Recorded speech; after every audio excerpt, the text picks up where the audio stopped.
नमस्कार दोस्तों, आज की इस वीडियो में हम बात करेंगे एक बेहद गंभीर और चौंकाने वाली घटना के बारे में। हिंद महासागर में अमेरिकी नौसेना द्वारा ईरान की नेवल फ्रिगेट IRS डेना को डुबो दिए जाने की खबर सामने आई है। ईरान ने इस घटना की कड़ी निंदा करते हुए कहा है कि ये जहाज भारत की नौसेना का मेहमान था और हाल ही में भारत में हुए बड़े नौसैनिक अभ्यास में शामिल हुआ था। इस घटना के बाद अंतर्राष्ट्रीय स्तर पर तनाव बढ़ने की आशंका जताई जा रही है। तो आखिर क्या हुआ था? भारत का इस घटना से क्या कनेक्शन है और क्यों इस हमले को बेहद खतरनाक माना जा रहा है? आइए पूरी कहानी विस्तार से समझते हैं। ईरान के विदेश मंत्री अब्बास अरागची ने इस घटना पर कड़ी प्रतिक्रिया दी है। उन्होंने सोशल मीडिया प्लेटफॉर्म X पर पोस्ट करते हुए कहा कि IRS डेना भारत की नौसेना का मेहमान था और अमेरिका ने बिना किसी चेतावनी के उस पर हमला किया। अरागची के अनुसार जहाज में लगभग 130 नाविक सवार थे। ये जहाज भारत से वापस ईरान लौट रहा था। हिंद महासागर में उस पर अचानक हमला किया गया। उन्होंने इसे समुद्र में किया गया एक अत्याचार बताया और चेतावनी दी कि अमेरिका को इस कदम पर भारी पछतावा होगा। ये घटना इसलिए भी चर्चा में है क्योंकि IRS डेना हाल ही में भारत के बड़े बहुराष्ट्रीय नौसैनिक अभ्यास मिलन 2026 में शामिल हुआ था। इस अभ्यास में 42 युद्धपोत, 29 विमान और 74 देशों की भागीदारी रही।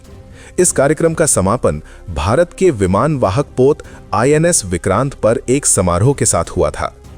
इसके अलावा ये जहाज भारत के इंटरनेशनल फ्लीट रिव्यू 2026 में भी शामिल हुआ था, जो 15 फरवरी से 25 फरवरी के बीच आयोजित हुआ था।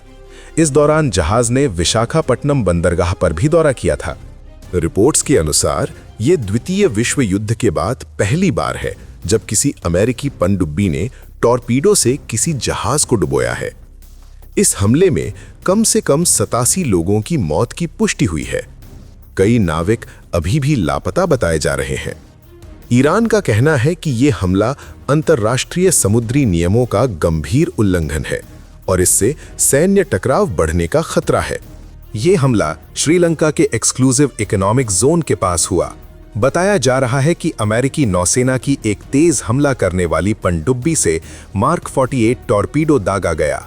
पेंटागन द्वारा जारी वीडियो में देखा गया कि टॉर्पीडो जहाज के ढांचे से टकराया, जिसके बाद एक बड़ा विस्फोट हुआ और जहाज 2 हिस्सों में टूटकर डूब गया।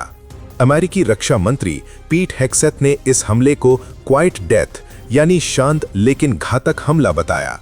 अब तक भारत सरकार की ओर से इस घटना पर कोई विस्तृत आधिकारिक बयान सामने नहीं आया है। हालांकि भारत के पूर्व नौसेना प्रमुख अरुण प्रकाश ने सोशल मीडिया पर इस हमले की आलोचना करते हुए इसे बेमतलब और भड़काऊ कार्रवाई बताया है। इस घटना के बाद श्रीलंका ने राहत और बचाव अभियान शुरू किया। श्रीलंकाई नौसेना और वायुसेना ने मिलकर 87 शव बरामद किए और 32 नाविकों को बचाया। इन घायलों को करापेकिया टीचिंग हॉस्पिटल में इलाज के लिए भर्ती कराया गया। पिछले महीने भारतीय नौसेना ने IRS डेना का विशाखापट्टनम में स्वागत किया था।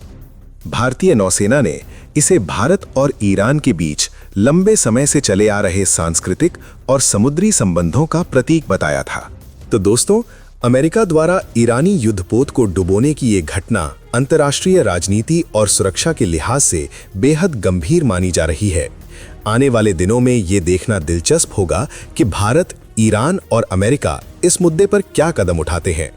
आप इस पूरे मामले पर क्या सोचते हैं? कमेंट में अपनी राय जरूर बताइए। वीडियो पसंद आए तो लाइक, शेयर और चैनल को सब्सक्राइब करना ना भूलें। धन्यवाद।